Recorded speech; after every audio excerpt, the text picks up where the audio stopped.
اور ایک اور جو سبق ہمیں کربلا سے ملتا ہے وہ یہ ہے کرجیسنس، بہادری کا لیسن بھی ملتا ہے۔ امام حسین علیہ السلام نے یہ ثابت کیا کہ جابر حکمران کے سامنے کلمہ حق کہنا سب سے بڑا جہاد ہے، اور آپ نے جابر حکمران کے سامنے بو ڈاؤن نہیں ہونا، آپ نے جھکنا نہیں۔ اس کے باوجود یزید کی آرمی جس کا لشکر 30,000 کے اوپر لگ بھگ مشتمل تھا، جب انہوں نے آپ کا گھیراؤ کیا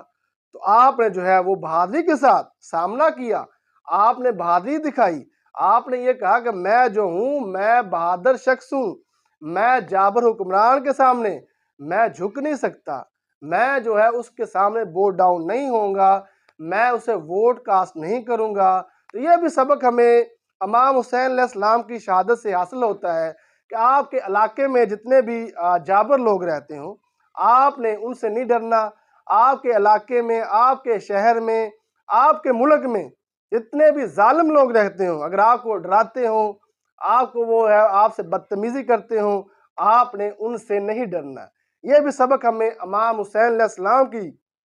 شہادت سے حاصل ہوتا ہے۔ اور ایک اور سبق جو ہمیں امام حسین علیہ السلام کی شہادت سے حاصل ہوتا ہے وہ ہے پیشنس، صابر رہنا،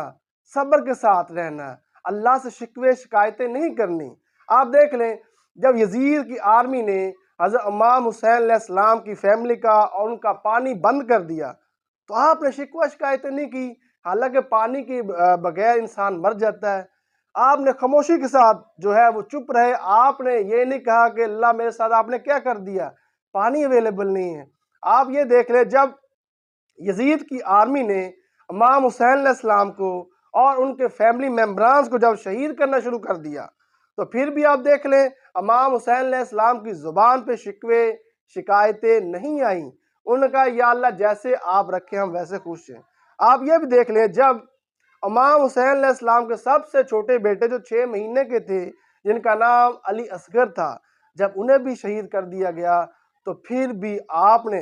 شکایتیں نہیں کی، آپ نے صبر کا پیمانہ لبریز نہیں کیا، آپ نے کہا اللہ جیسے آپ خوش ویسے ہم خوش۔ اور اللہ قرآن میں فرماتا ہے کہ میں صبر کرنے والوں کے ساتھ ہوں۔ آج کے دور میں، آج کے زمانے میں اگر کسی شخص کے ساتھ ایس ایچ او ہو، کسی کے ساتھ ایم این اے ہو تو وہ سمجھتا ہے میری بڑی بات ہے بھی، میرے ساتھ علاقے کا ایس ایچ او ہے، میرے ساتھ جو ہے علاقے کا ایم این اے ہے، میرے ساتھ وزیر ہے، میرے ساتھ مشیر ہے، میرے ساتھ پرائم منسٹر ہے۔ اور جب کہ اللہ کہہ رہا ہے جو شخص صبر کرتا ہے میں اس کے ساتھ ہوں، یعنی صبر کرنے والے کے ساتھ اللہ کھڑا ہے۔ یعنی امیجن کریں جس کے ساتھ اللہ کھڑا ہو اسے دنیا کی کوئی بھی طاقت زیر نہیں کر سکتی۔ یہ بھی درس ہمیں کربلا سے ملتا ہے، آپ نے صبر کا دامن ہاتھ سے نہیں چھوڑنا۔ زندگی میں دکھ، تکلیف، رنجشیں اور رنج و الم، مصیبتیں، پریشانیاں آئیں گی، لیکن آپ نے صبر کا دامن اپنے ہاتھ سے نہیں چھوڑنا۔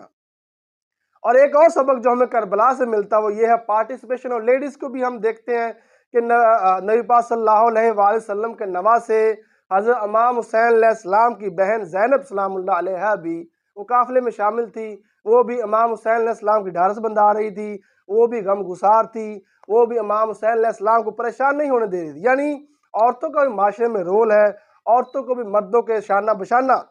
کام کرنا پڑے گا۔ یہ کربلا میں بھی آپ دیکھ لیں، یہ نبی پاک صلی اللہ علیہ وسلم کے دور میں جنگیں ہوئی ان میں بھی آپ دیکھ لیں کہ عورتوں نے بھی رول پلے کیا ہے، جنگوں میں بھی پانی پہنچا کر یا ڈھارس بندھا کر یا غم کو ہلکا کر کے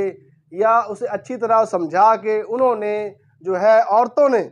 مردوں کا جو ہے وہ غم گساری کی ہے۔ تو آج کے زمانے میں بھی عورتوں کی بھی ضرورت ہے کہ وہ بھی معاشرے میں کنٹریبیوٹ کریں، اور اس کے لیے انہیں بھی جو ہے جو وہ کر سکتی ہیں انہیں کرنے کی اجازت دینی چاہیے۔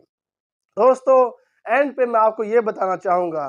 کہ موجودہ دور میں رہ کر پرانے یزید کو، آج سے 14 سال پہلے جو یزید تھا اس کو گالیاں نکالنا بڑا ہی آسان کام ہے۔ پرانے فرعون کو جو موسیٰ علیہ السلام کے دور کا فرعون تھا اس سے گالیاں نکالنا، اس کی مذمت کرنا بڑا ہی آسان کام ہے۔ پرانے دور کا جو نمرود تھا ابراہیم علیہ السلام کے دور کا، اس سے بھی آج کے دور میں بیٹھ کر گالیاں نکالنا بڑا آسان کام ہے۔ پرانے دور کا جو شداد تھا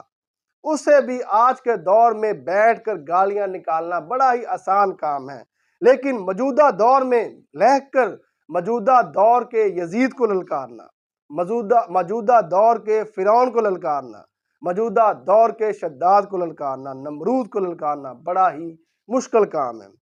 آپ کے علاقے میں جو بھی جابر شخص ہے وہ یزید ہے، آپ کے علاقے میں جو بھی ظالم شخص ہے وہ فرعون ہے، آپ کے علاقے میں جو بھی بدتمیز شخص ہے، بہت ہی ظلم کر رہا ہے، وہ شداد ہے، وہ نمرود ہے۔ آپ نے اس کی مذمت کرنی ہے، آپ نے اسے للکارنا ہے، بھائی آپ کون ہوتے ہو ہمارے ساتھ ظلم کرنے والے؟ یعنی موجودہ دور میں رہ کر موجودہ دور کے یزید کو للکارنا سب سے بڑا جہاد ہے۔ موجودہ دور میں رہ کر موجودہ دور کے فرعون آگ تشبیہ آپ دے لیں، کوئی ظالم شخص سے تشبیہ دے لیں، آپ جو ہے وہ جابر شخص سے تشبیہ دے لیں، یعنی ان لوگوں کو للکارنا بڑا ہی مشکل کام ہے۔ دور جدید میں، دور حاضرہ میں جابر حکمران کے سامنے کلمہ حق کہنا سب سے بڑا جہاد ہے۔ تو آپ لوگوں کو بھی امام حسین علیہ السلام کی شہادت سے جو لیسنز حاصل ہوتے ہیں ان پر آپ کو بھی عمل کرنا چاہیے، آپ کو بھی دور حاضر کے یزید کو للکارنا چاہیے، اس کی آنکھوں میں آنکھیں ڈال کر بات کرنی چاہیے، اور آپ کو بھی اس شخص کو ووٹ دینا چاہیے جو ووٹ کا حقدار ہو، جو امین بھی ہو، جو باوفا بھی ہو، جو ایماندار بھی ہو، اور جو عدل کرنے والا بھی ہو۔ Thank you very much.